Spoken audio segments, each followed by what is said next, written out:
Hello ice cream friends. In this tutorial we're going to be going over the assembly of Taylor 142 or Little Softy ice cream machine. This is a little 115 volt single barrel, single flavor soft serve machine here. You can do soft serve, frozen yogurt, shakes, things like that. Great for small businesses looking to add ice cream to their offerings. So if you have any questions about that, you can definitely get a hold of us at slicesconcession.com and we'll be happy to help you out. But we'll go in here and get started on the tutorial of assembling the Taylor 142, and this would be like after you go through a cleaning process. We're going to start out here with the beater, and one important thing on the rear of this beater here, there is an O-ring, and it's important to replace that every few months to make sure that it doesn't wear out, and then you end up getting ice cream leaking down through the back of the freezing cylinder here, and you'll see that. I just have this this tray in here just temporarily to show this. This actually isn't the one that goes with it, but you'll see in your tray here, if you pull it out, you'll see ice cream down in there, and that usually tells you that it's time to replace this O-ring if you haven't already. And keeping up on that process definitely saves you on having to clean out that drip tray and possibly get ice cream inside your machine and have that cause problems. So always you want to keep a few of these on hand, and you can get those directly from the Taylor company. And it looks like this here.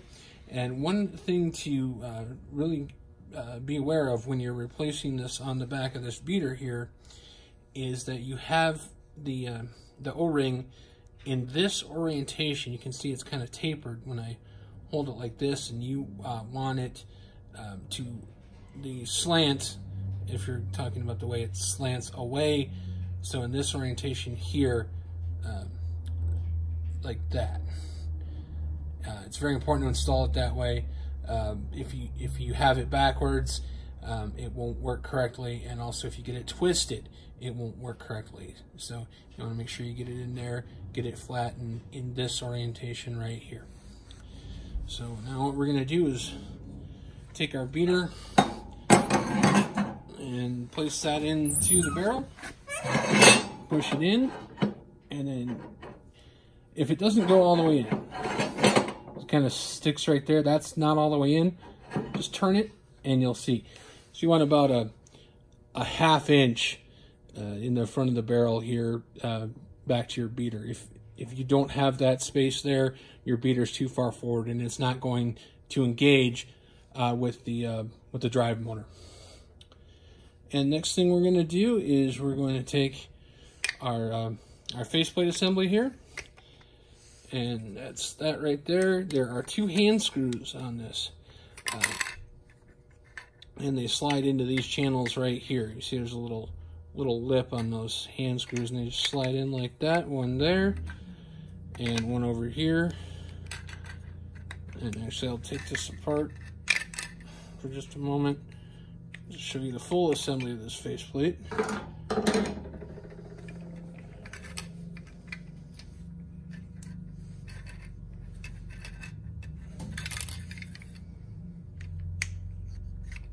Okay, so we have our plunger here and O-rings on it. You'll want to replace these every few months, and then use a little Taylor lubricant around each of those O-rings when placing it back into your faceplate here, and that can be purchased directly from Taylor.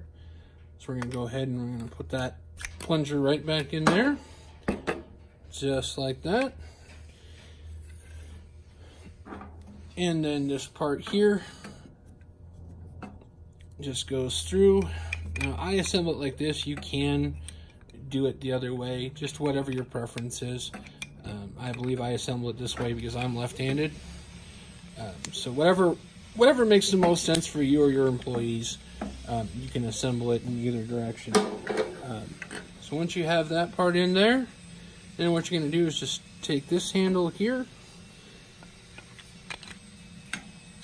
and just pop it through just like that.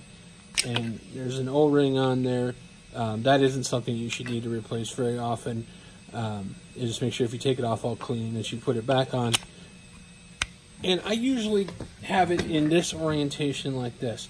About a 45-degree angle up from the faceplate, because that allows you to actually pull on it and return it back to that position when you're done drawing product. So, and again, you can have this so that this handle is on this side, whatever your preference is. I've always done it this way. So, then the next thing here is this plastic bearing right here. This is going to slide over the end of this stabilizer bar that extends from the faceplate here. This can be a little tricky to get on. Sometimes you have to kind of have it sideways like that, and then just pull on it, and that's going to slip right over this part here like that. Another O-ring on here. This does also need to be replaced every few months. That's going to go sit right here in the barrel and prevent product from leaking out. So always good to replace that every few months, because that will wear out and start to leak if you don't. And then we have our cone shaper. These just snap on the bottom here, and that gives it that like star shape. You can see it looks like a star. Those classic ridges that you see in an ice cream cone. That's just what the purpose of that is, and you can use it without it if you prefer, but most people do use those. And so I was talking about earlier, these hand screws just slide in there like that, and then we are going to slide that faceplate in this orientation. So you can see this is the top of the plunger here, and that engages your draw switch extension right here, which causes the beater and compressor to kick on. Compressor is part of the refrigeration system of the machine. That's going to cause that to kick on every time you draw product, so that as you're drawing product from the top of the cylinder, or top in the hopper, it's going to refreeze the product as it comes down liquid into the barrel. So now, these can be a little tricky as well, and come around here and show you. You have to get these to engage with these threaded studs back here, and sometimes one will start and then the other won't. This one actually is going to be pretty easy for me. So we're going to go ahead and tighten those down, and tighten them at the same time so that you're putting an even amount of force on that faceplate, because if you don't, you could get it in there crooked in the barrel, and that won't work. You'll have your mix leaking out the front, and that is definitely less than ideal. So you can see here that this is almost flush against there. The only thing that's really stopping it does stick out a little bit. You don't want to over tighten these, but you want to make sure that when you look at that it is snug inside that barrel, and that O-ring has seated in there, because otherwise you're going to end up with product leaking out the front of the machine.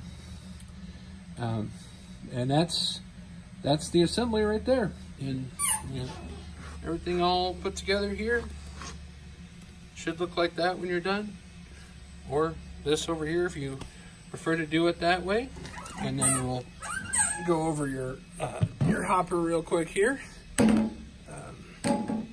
This is your air feed tube.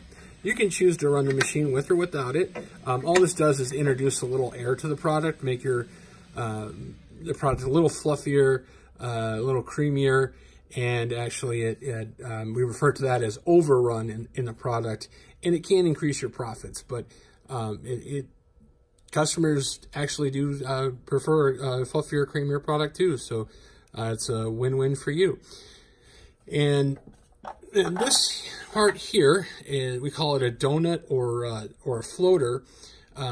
This is going to move up and down on this plastic shaft here, and when it's up in you know, somewhere around here, that's great. But when it gets all the way down to there, that completes the circuit and tells you that you're low on mix up in your hopper, which is not a good thing, because you can do what's called starving the barrel, where you don't have enough mix in there, and it's going to cause icing issues and things that are not ideal. So always want to make sure that that you're getting your mix level in your hopper up to a point where this mix low light down here is not lit. So that's the assembly and a little few details about the Taylor 142. Have any other questions about this or any other products? Frozen beverages, ice cream, paletas, anything along those lines, you can contact us at www.slicesconcession.com. Thanks, and have a sweet day.